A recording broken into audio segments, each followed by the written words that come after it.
get started, we do want to be mindful of everyone's time. We just wanted to give folks a minute or two to join in. But again, if you're just joining us, please note that this session will be recorded and it's going to be archived on our YouTube channel. And with that said, the slides and the information shared today will also be shared in a follow-up email to everyone that registered. I know a lot of folks like to join for the recording, so all of that information will be shared a few days after. So thank you again. And with that said, all right, let's talk financial aid award letters. It's that time of the season. And without further ado, before we get started, we always love to talk about our digital community guidelines. And I just mentioned about the recording. So we do kindly ask if you can just keep your sound off and your cameras off just for recording purposes. And then feel free to use the chat box for any relevant comments or any thoughts that you may have. And then we just encourage a respectful and collaborative environment. As you all see, we're already starting with a great conversation about springtime. So that's all we ask for today.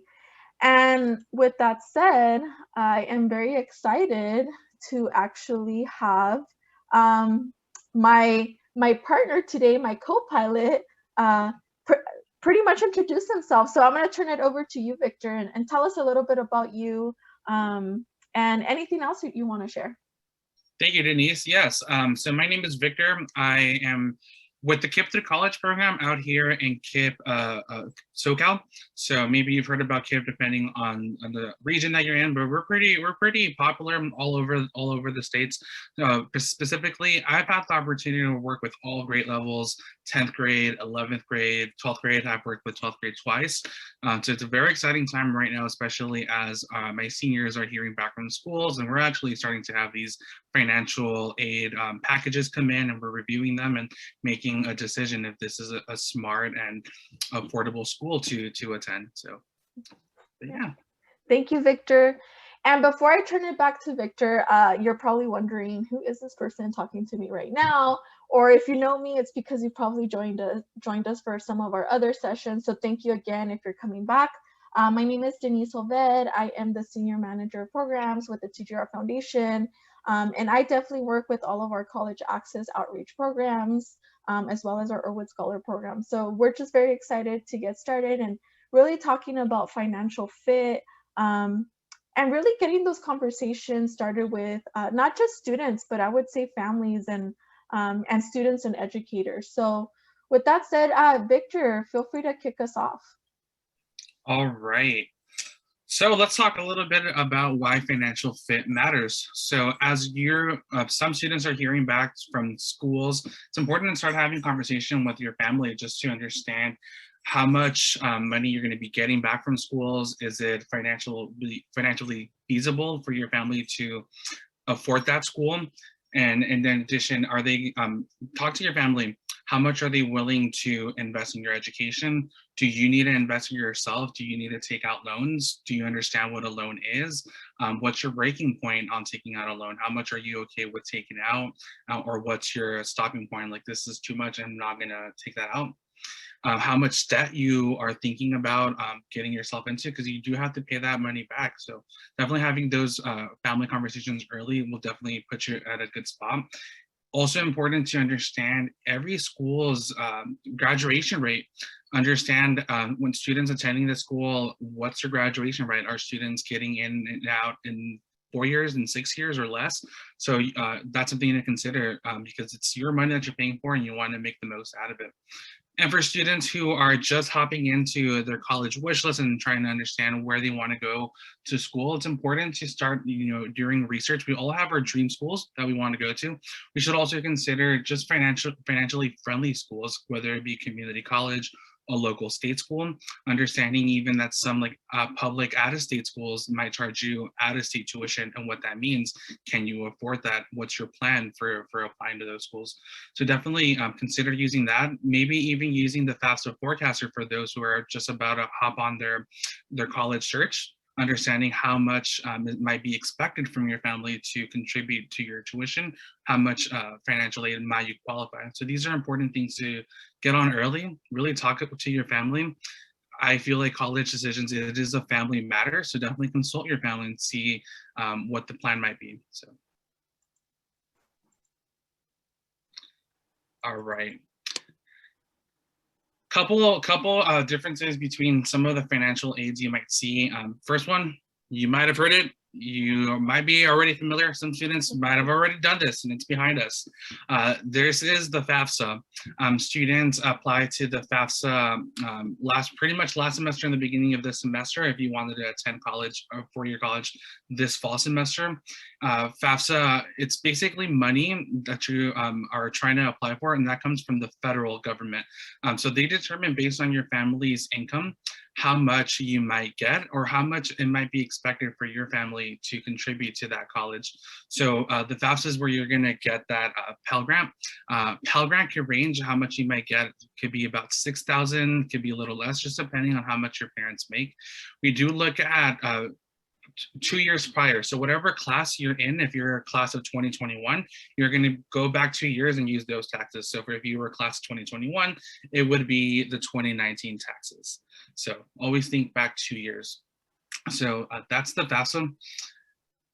Those who are interested in private schools, so if you're looking at private schools, it's important to understand, will they require you to fill out a CSS profile? Now, the difference between CSS profile and FAFSA, absolutely free. You don't need to pay. CSS profile, it's actually run through College Board. It's only for some private schools, especially very selective private schools. They tend to be pricey, but because they tend to be pricey, they really want to understand how your family lives. So they take a very close look at how your family lives. They'll look at taxes. They'll ask how much you spend in medical bills. So they'll consider a more holistic approach. There is a small price for this one too. So this one isn't necessarily free. You might qualify for a fee waiver. In addition, you might have to pay $16 per school that you require the CSS profile. But keep in mind, this is only for private schools, and not all private schools utilize the CSS profile. But the CSS profile does take a deeper dive in how your family lives. Yeah, and Victor, and if I can add to that, it is widely used for private institutions, but there's a handful of public institutions across the country that also utilize this. I would say if we have any California students, most of the time it's either the FAFSA, or even for our California students that might be on this call or families, there's also the California Dream Act that applies to our state. So that's something that you definitely want to keep an eye on. And we'll definitely also be talking about scholarships later on throughout the presentation, because I know we actually received a lot of amazing questions on the Eventbrite. So we'll try to get through as much as we can today. And we also will be answering some top 3 questions at the very end. So yeah, I just wanted to add that. And let's go on to the next thing. All right, let's talk a little bit more about money, where that money is coming from and what that means. Is it free? Is it not? So let's talk about that. So first we have like federal grants. Grants, when we say grants, that's free money that you're getting from a certain place. When the FAFSA, that's called the Pell Grant. That's free money for you to use on tuition. In addition, if you apply for federal aid, you might have the option to get work study. Work study, it's for students who would like an opportunity to work on campus, and they could work certain hours, and that they're going to get paid out by the federal government, not by the institution, but the institution can provide, maybe jobs like working at the dining hall, working at the library. The perk about work study is you're a student first, so whoever you're working for will understand if you need to take time off. If you want to work on finals, that's okay. You can let them know, and you're not tied down, and you don't have to feel obligated to work all those hours, but you can work a certain amount of money for your work study. In addition, from the federal government, you might be offered a couple of loans. There's the subsidized loans, and that's loans that pretty much if you take out during your academic year, the interest that you take out, the interest doesn't start accumulating until 6 months after you graduate. So if you want to take out a loan while you're in school, don't have to worry about the interest as long as you're a full-time student enrolled in school. You might be also offered unsub loans. Unsubsidized loans, the interest as soon as you take out that loan, and if it's offered to you, if you want to take that out, it starts accumulating right away.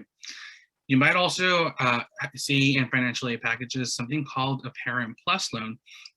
Parent Plus loans, that's something you and your family need to discuss, but in case you need an additional loan, your parents can apply for something called the Parent Plus loan. As soon as you take out the Parent Plus loan, the interest is already there and you need to start paying that back automatically. So that is something for you to consider if it's worth taking out. So those are a couple of the loans that you might expect at the federal level. Now, in addition, depending on your state, you might qualify for something called grants. Here in California, you might heard of it. There's the Cal Grant. We have Cal Grant A, we have Cal Grant B, different requirements. Here, if you're from DC, it might be the TAG. So depending on the state, you can look at the requirements. Generally, it is for students who studied, went to high school in that state and would like to go to a college or university within that state. Your institution, depending on what school you would like to attend, they might have grant money for you. They might have scholarships specifically for you if you apply to one of the UC systems. In the application, there will be a section for you to start applying for scholarships within the institution, for first generation, for LGBT, for many, many things. That might be automatically. And the institution could possibly offer you scholarships. They might also offer you loans. For example, at UCI, they might have the option for you to take and consider the UCI Hawk loan, where you'll be paying back to the institution itself. And now finally, there's other places to get money. Generally, there's big scholarships, there's small scholarships. Some of the big scholarships could be the Bill Gates, the Coca-Cola. Carl's Jr. has one, many, many places have one. Your local grocery store might also offer one. Here in the Inland Empire, Cardenas Market, smaller chain of grocery stores offer their own scholarship. Your local gas company can also offer scholarships. So definitely, if you're thinking big scholarships, they're going to be very competitive to apply to. You could also consider it smaller at your local city area. You could also consider it based on your region. So you could apply to scholarships there. And finally, you could also take out a private loan for you and your banker to discuss if it makes sense and what the interest rate might be with Chase, with Bank of America. So those are private loans.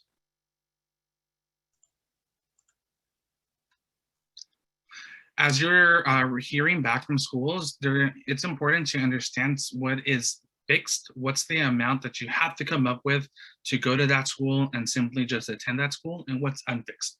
In financial aid packages, they might put what tuition is, room and board, an estimate of books and supplies and transportation, but really understand tuitions and fees, that's non-negotiable. That is the price you need to come up with and the money you need to come up with to attend that school.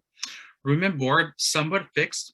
You could always choose to live in a double, a triple, get a smaller meal plan, but it still gives you a pretty good estimate of what that cost is going to look like, and that's pretty fixed.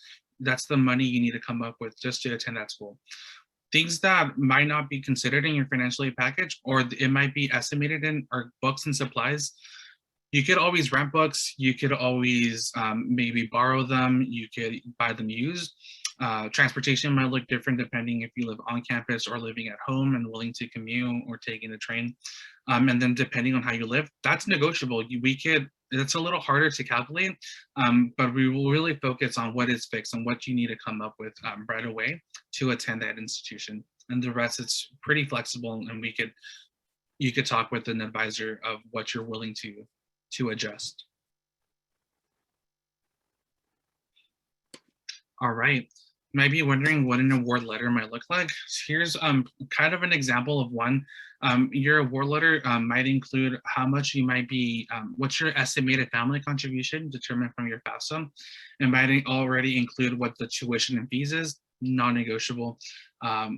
Projected like housing and meals, that might be there. Books and supplies might be estimated, but again, that could be negotiable. Transportation, that could be negotiated. You'll see your scholarships as well, how much free money you might be getting and from where. Could be from the Coca-Cola, could be from the school. And then grants, whether it's the Pell Grant, Cal Grant, that'll be broken down there with you. And they'll break it down what your net cost might be, how much money you'll be getting and how much you'll still have to put out of pocket. And they might offer you loans as well. And they'll break it down your subsidized loan might be higher. You might be offered a lower unsubsidized loan, and it's your choice if you want to even take that out or adjust and only take out a subsidized loan. So you'll have that option.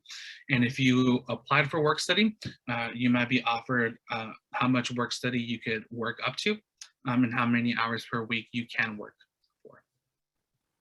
And now I'll let Denise go over an example of what an award letter is and help you understand with an activity. Yeah, and then before I actually go to the next slide, I do want to just cover or add a couple of other things to that. One of the biggest things for students to understand is that this is just a sample, right?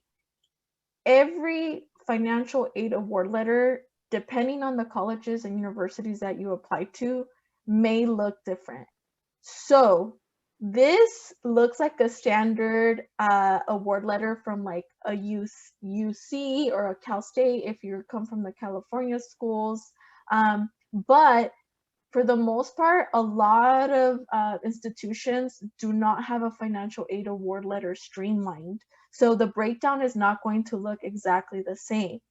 If that is the case, especially if we have any seniors on this call today, or if we have any parents or educators that are working with students, if in the award letter you're not given the full breakdown, I personally always advise students to go back to the financial aid office and ask for the full breakdown, so they could better understand, going back to what Victor was mentioning, like what your fixed costs are going to be and what your unfixed costs will be as well. Because it's very important for you to understand those numbers in order for you to really like just process and digest all of that information. Because I'm going to be super straight up with everyone. Obviously, every number counts, right? Especially for our families that perhaps maybe they feel like my student doesn't really get as much financial aid. So like, how am I going to support that student with those aspects? Also, I would say really understand the difference between gift aid and self-help aid. Think of gift aid like meaning like the merit, merit scholarships you might get, any other grants you might get, and then self-help aid. I loved how Victor really talked about like the loans and so forth, but self-help aid is also work study, because a lot of the time students don't understand when they are eligible for work study, they don't automatically get that money right from the start.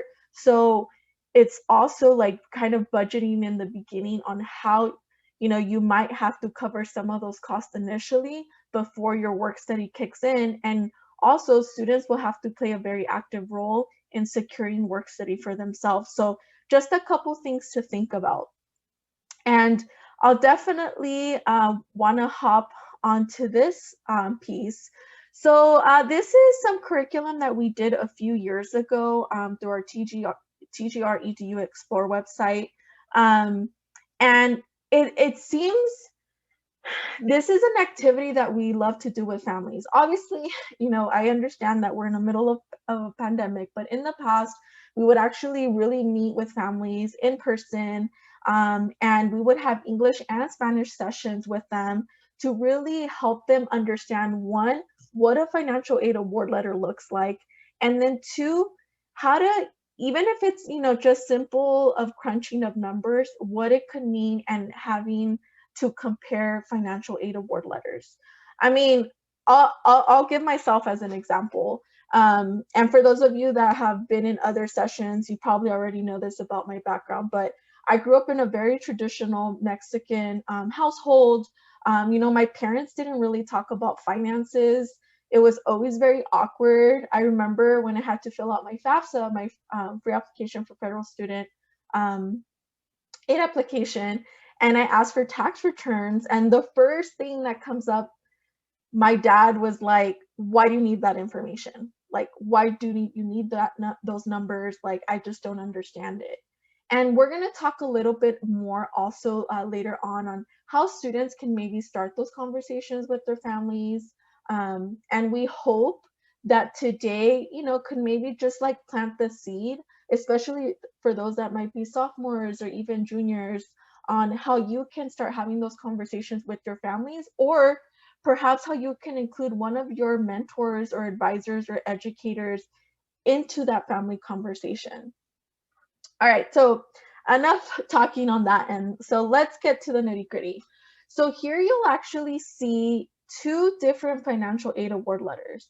And for any educators that might be wondering, is this going to be available? So I know Betsy in the chat might have already added the slides on there, but we actually have this curriculum available that you can download, and you could even do your own activity with your own students, and whether it's class, whether you want to do it by yourself, with family. Again, very, very like simple and to the point.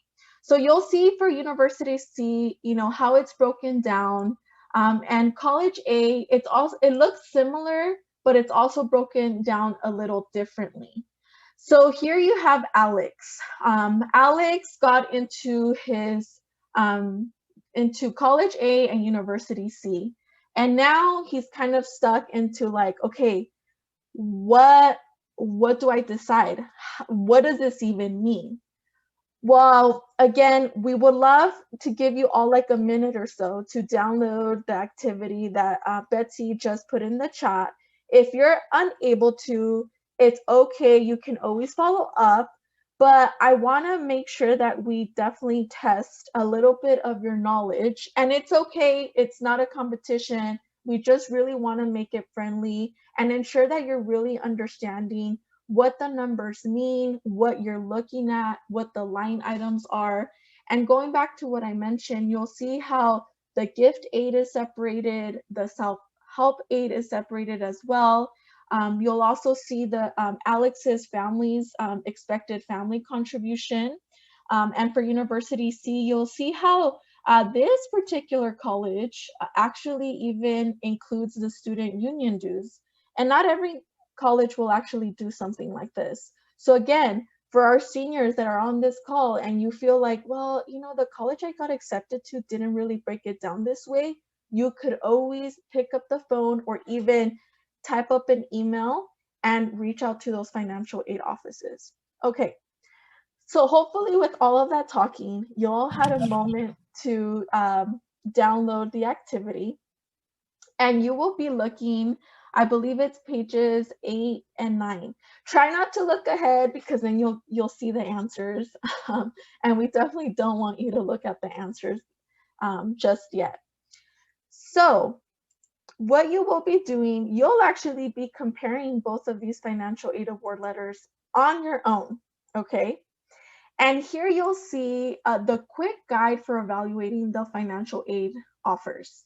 Again, this is a quick activity. We will also be sharing some awesome tools where you could really, really break down your financial aid award letter and even compare up to 5 colleges on your own.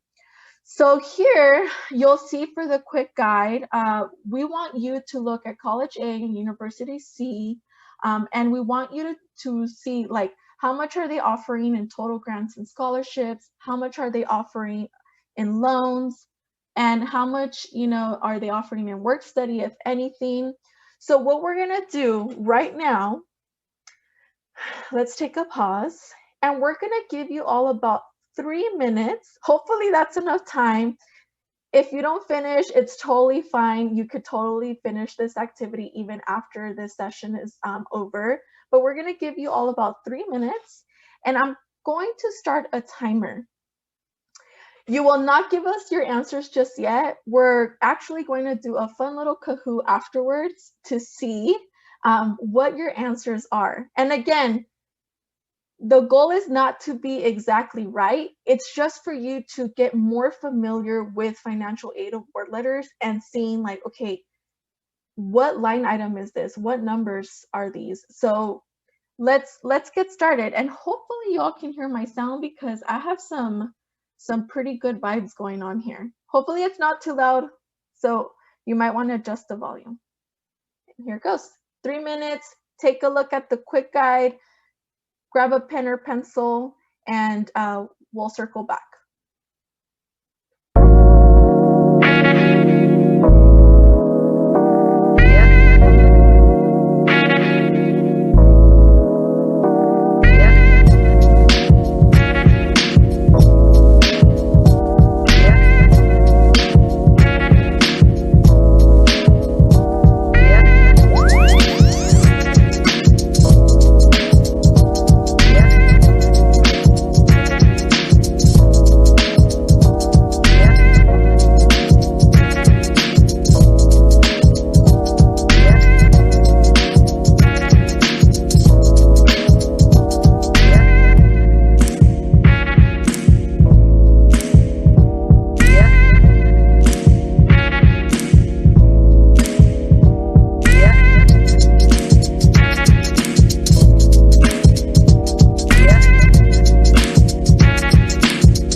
All right. So hopefully you did the activity. If not, hopefully that was 3 minutes of you to pause and soak everything in. I know I was trying to look through the chat, and a few folks were saying like everything about financial aid award letters is very, overwhelming. And Lita, Lourdes, Nicolas, thank you so much for sharing your thoughts. And again, we're going to be answering a lot of these questions towards the end. So now, again, even if you didn't finish, it's totally okay. We just wanted you to take a look at the activity itself, look at the line items, get a little bit more familiar what some award letters can look like. So now, especially for those that tend to be a little bit more competitive, we're actually going to do a Kahoot. If you've never done Kahoot, if you can actually go to kahoot.it, whether it's on your web browser, if it's on your phone, and we're going to ask a series of questions. Again, the goal is not to be exactly right. We really just want you to feel a little more familiar with what award letters could look like, and check them out a little bit more. If you're wondering, and for whatever reason you just joined, all of these slides will be shared with you, and the content itself will be shared with you as well. So let me go ahead. I'm going to reshare my screen. I'm going to get this Kahoot ready. And there you go. So I know Kahoot is not the same without the music. So once you're all ready, I would love for you all to join in. So feel free to go to kahoot.it. You do not have to download an app. You could easily just do it on the web browser. Feel free to join with the game pin of 727257. And I'm going to give folks a little bit more time. Let me see if I can adjust the volume here. Get some cool music going. Hopefully it's not too loud. How's it sound, Victor? Thumbs up if it's okay. Yeah, okay.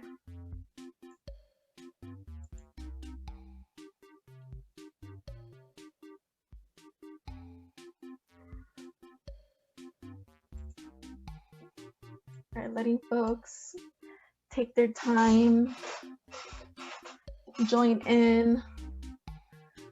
If a few of you are shy and are like, I'll just watch, it's totally fine too.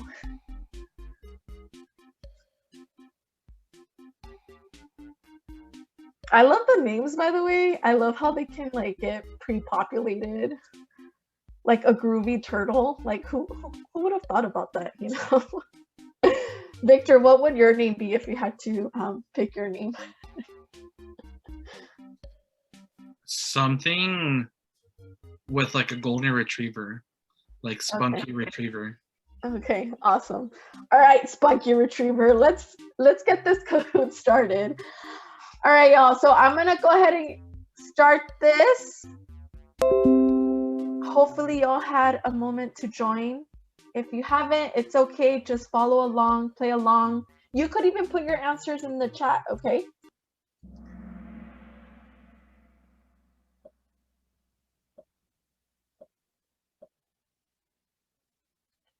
All right, so which school offers more in gift aid? College A or University C?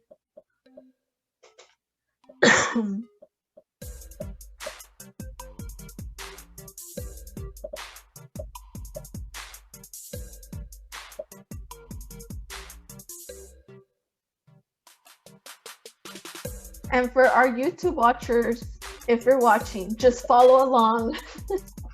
It's okay that you can't be here live with us, but check out the answers that folks are giving. All right, so yes, it is College A, okay? And again, that it has the key so you can go back and look, okay, what was off? What was off in that? So let's go to the next question. And Super Ostrich, you know, great job. Okay, how much is Alex being offered in grants and scholarships for University C? And I'm really glad that we have parents on this call today. I think that's so important.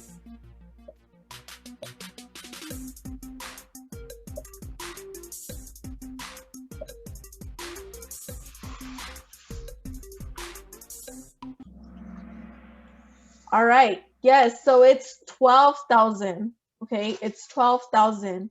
Again, if you got any wrong, at this point, maybe you could be taking some notes and saying like, okay, like let me go back so I can get a little bit more familiar and understand that concept a little bit more. We have Great Tiger, whoever that is, great job. Legend Glider and Mighty Hair, awesome. Great job, guys. All right, what is the total cost of attendance for College A? These might be simple questions to some folks, especially for our educators, but again, it's very important for all of us, whether you're a parent, a student, an older sibling, for you to really understand what those numbers mean, right? Yes, so it's $44,000, okay? So again, go back, check out the sample award letter and seeing like, okay, what was off for me? All right, what is the amount of total loans University C is offering?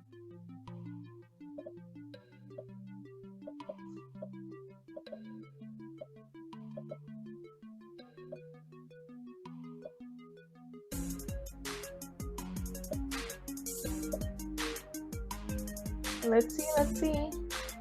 Need a few more answers. A few more seconds.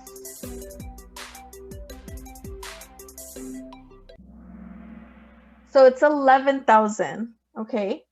So again, if you go back to University C, check out the different type of loans that are offered there.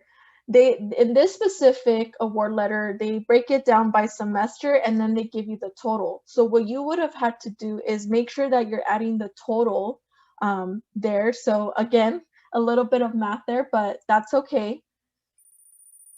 All right, Glowing Gecko. Awesome. These are some really neat names. All right, couple more questions. So which school offers more in total financial aid awards, College A or University C?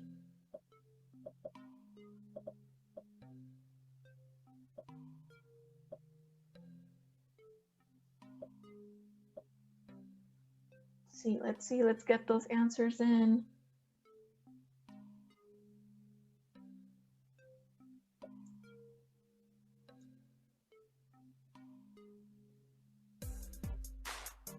I don't know why this question is so slow. I should have changed it. I might skip it here. Let's see. So it's College A. Okay, it is College A. And then last but not least, let's go to one of the very last questions. Which package would require Alex to pay more? College A or University C?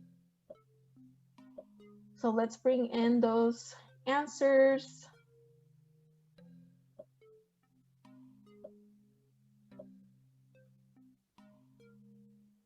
Okay, one more minute and one more second. Give you all some time.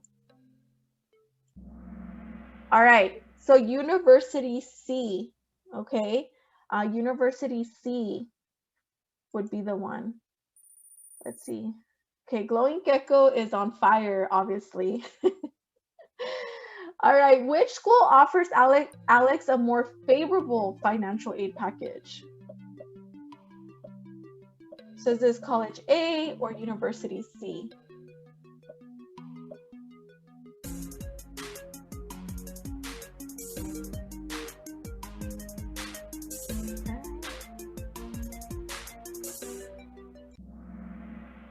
All right.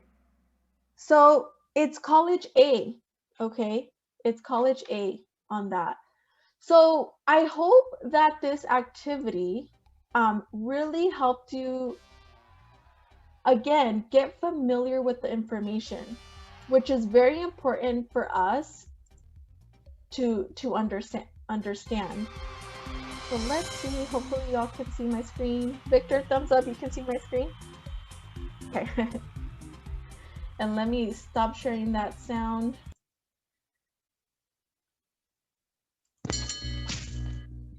All right. So here are a few things. And again, this is just for families and students to really get familiar with the award letters. I know it may seem overwhelming, but here are a few steps that we wanted all students, whether it doesn't matter what grade level you're in, but we wanted to talk about this. This is something, and this is a discussion that I always have with students. And Victor, feel free to chime in. Please make sure that when you're making a college decision, make sure that it's based on fit and not necessarily emotion. And let me explain a little bit about that. Sometimes our students can get very like excited about getting into their like, you know, dream colleges and so forth. And I think that is very exciting.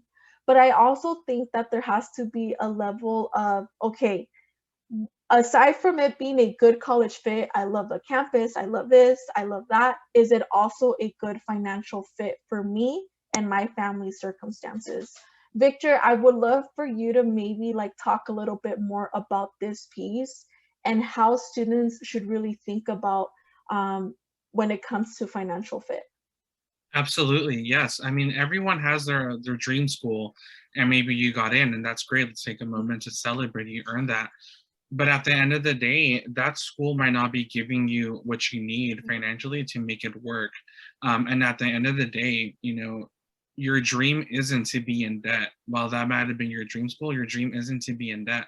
And at the end of the day, another institution could give you what you need financially speaking. And at the end of the day, you're going to get the degree that you're working towards. To bachelor's degrees are still bachelor's degrees, and it's also, it's not just where you went to school, it's like what you did. So definitely taking advantage of clubs, extracurriculars, programs offered at the campus, make the most of it, and you'll still be at an equal playing fields with other students, because bachelor degrees are simply degrees, whether what school, no matter what school you went to.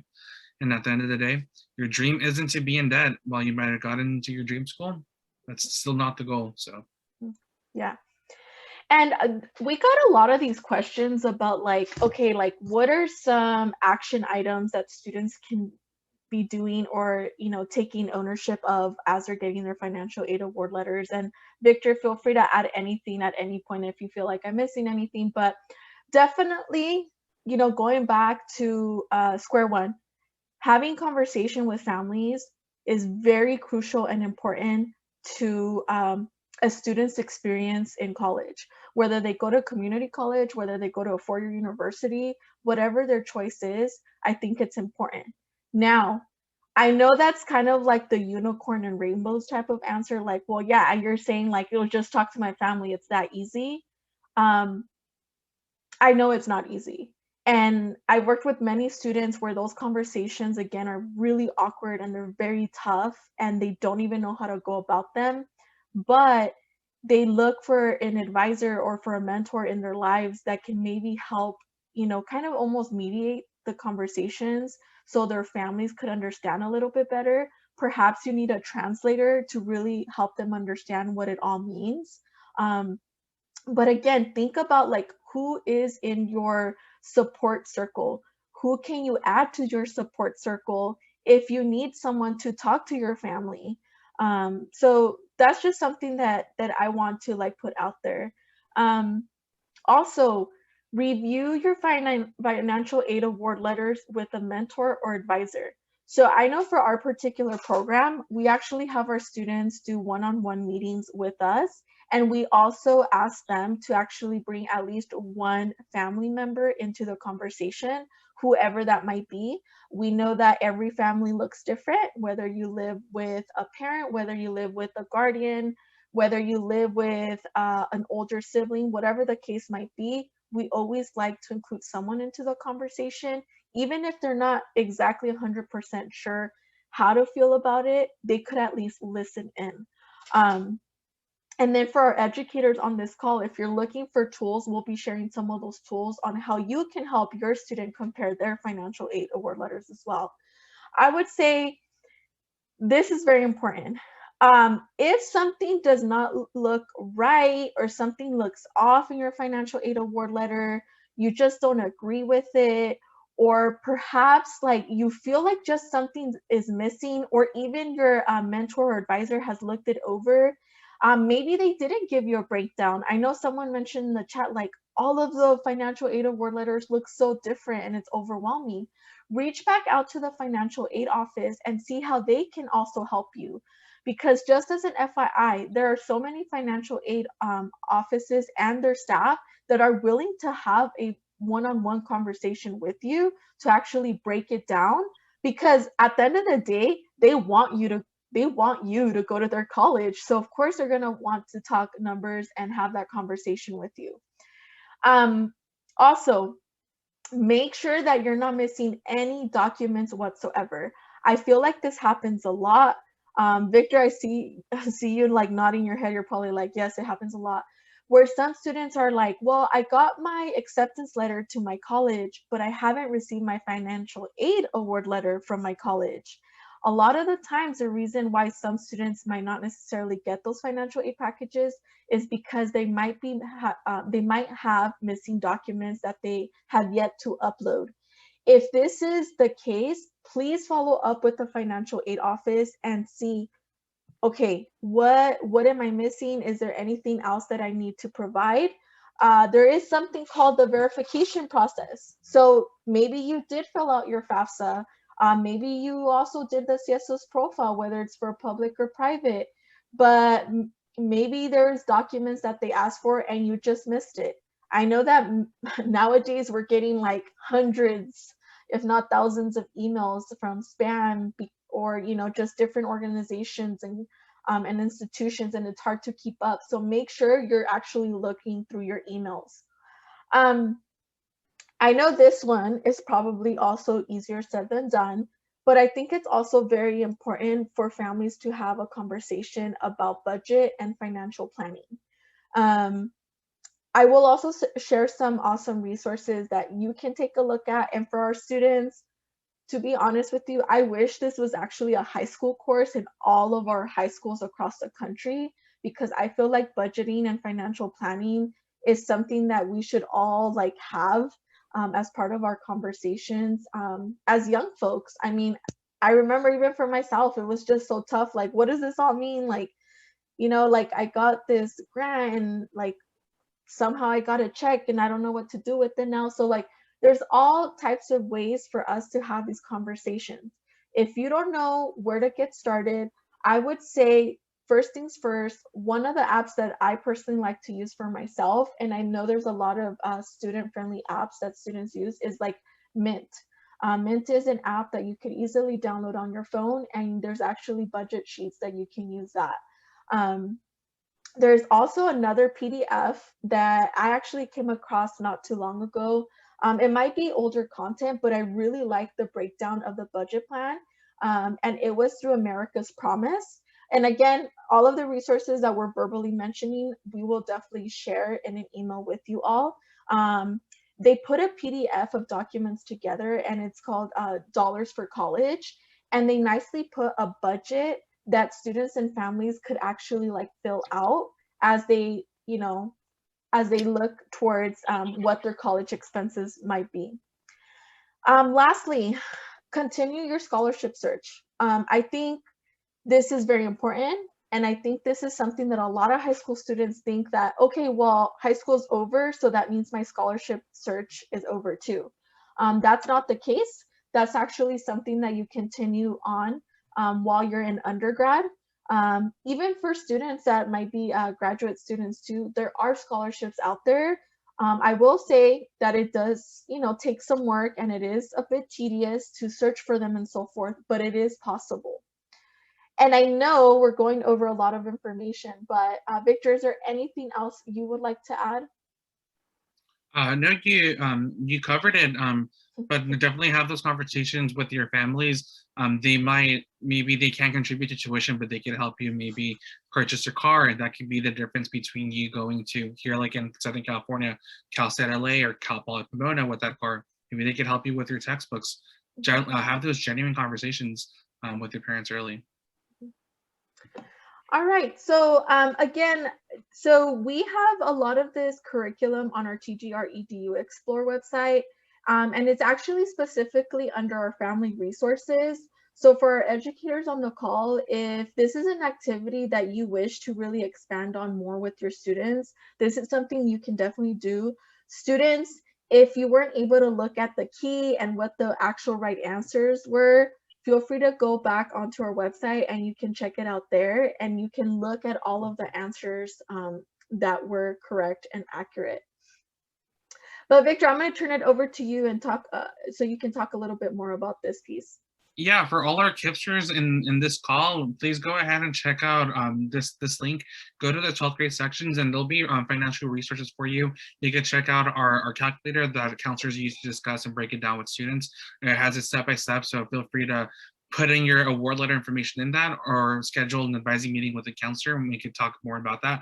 Or in addition, there's also more information about loans and it has like a green light, yellow light, red light, and cautions to taking out loans and what to think about. So go ahead and check that out. Absolutely. Thanks, Victor. So we wanted to address a few questions that we got on the Eventbrite, and we got a lot. So we tried our best to kind of look at the top three. And I'll hand over the first question to Victor. And that question is how to find scholarships after high school. Like, what tools would you recommend, Victor?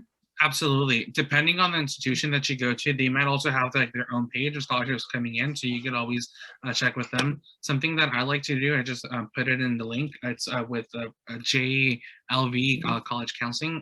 Go ahead and search through those programs. It might vary between state, your major, different things. Some of them through high school, but filter that out yourself, and you could see what's for high school, what's for college, what's for my major. Take some time to definitely set some time out because you're not going to apply for everything. So you need to pay attention to the details to see if this is a scholarship that I can apply for. So check it out. There's tons of them. Just sit down, be patient, and you'll find something for sure. Awesome. Yeah, I would say for starters, like if you're not familiar with Chegg, check them out. Also with CAPEX, which I believe just recently partnered with College Greenlight, and they have a number of scholarship opportunities that you can check out there. I would also say, like, once you do get to your college campus, whether it's a hybrid model, whether it's in person, or whether it's completely virtual, also check out like cultural centers. You know, a lot of the times they'll offer scholarships to students for that, academic centers, any clubs or organizations at the college campus. So just something for you all to think about. Another question that we got was like, what resources could my family utilize to compare award letters? Well, one of the resources I definitely love to share, and I really love this organization and how they go about their whole like just financial aid award process. They really help students, especially one-on-one. Check out their college cost calculator. So it's actually a tool where you could pretty much get your 3 or 4 letters that you or your award letters that you've already received, and you could actually input that information there and it'll break it down very nicely for you. So check them out. I actually added their Twitter account and also their website. One of the other things that I did want to highlight for you Aspire is if you go to their website, they're actually going to have, don't quote me absolutely, but I want to say they're going to have a session next week. And it looks like they're offering one-on-one support for students. And I think this is really key because obviously it's all awesome that you're all here with us today and you're getting to know kind of like the broader view. But if you're really looking for someone to like break down your financial aid award letter and say you don't have someone at your high school campus to do that with you, I would recommend them as an awesome tool.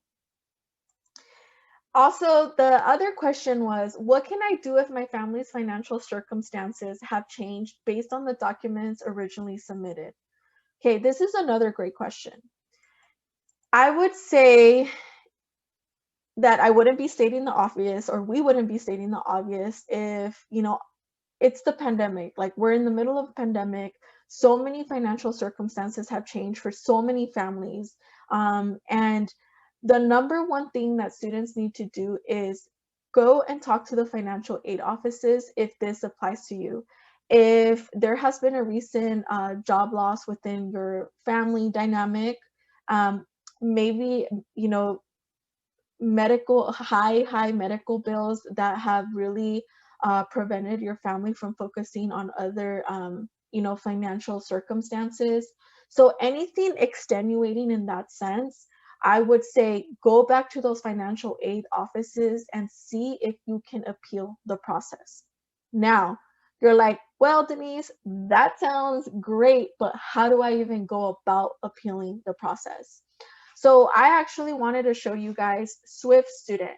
So this is a great tool, and same thing goes for educators. This is a great tool offered to students that they can utilize and see, okay, like what is a template of a letter and how do I go about writing it to the financial aid office? Like what documents do I need?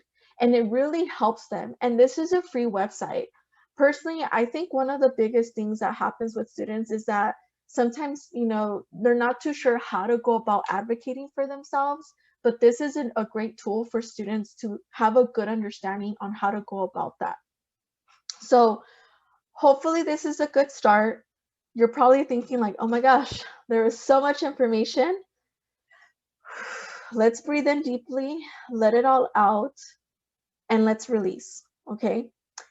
Before you all leave, there is one other question that I do want to, that didn't make it to our top 3, but I think it's very important to address, is there's questions on loans. Students had questions on like, okay, like what is the process like once you do accept a loan? So if a student were to accept one of the loans offered at the federal level, usually what happens is you will be reached out to, and there will be counseling, like financial counseling that you'll have to do either in person or online.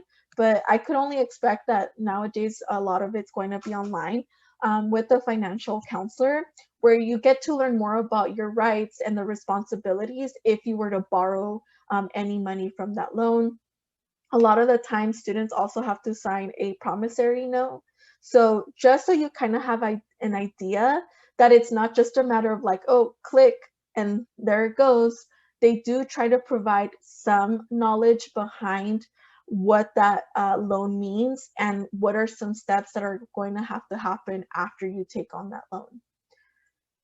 So, Victor, is there any last words, anything you would like to add? I think we covered it all. Definitely, if you haven't already started looking at schools, please consider not just your dream school, but some financially safety schools, whether they be state schools, locally accessible to you, community college. Thinking about that, and if you are interested in further away schools, out of state schools, really come up with the plan on how you're going to make that work. And for those of you that are hearing back already from your financial aid packages, talk to your family, really understand what your family can contribute, if they can contribute. Start the appeal process if you feel like it's necessary. Talk to an advisor to help break that down. Things may be negotiable, maybe housing, you get a triple, you get a smaller meal plan. You could even consider off-campus housing, but start having those conversations. Mm-hmm. Thank you, Victor, and thank you so much for being my co-pilot today. And for our students and educators on the call, thank you so much for joining us. I know there was a lot of information shared. We're hoping that it didn't overwhelm you, but instead it empowered you to feel like, okay, I have a little bit more of an idea of maybe some next steps, or maybe things I need to get done, or maybe it's going to make sure to empower you to actually ask your mentor or advisor, like, okay, can we do a one-on-one session so I could really have a good grasp and understanding of what I want in my college, aside just like it's an amazing campus. I want to make sure it's also a financial fit for me. So with that said, I do want to thank everyone so much for joining us today.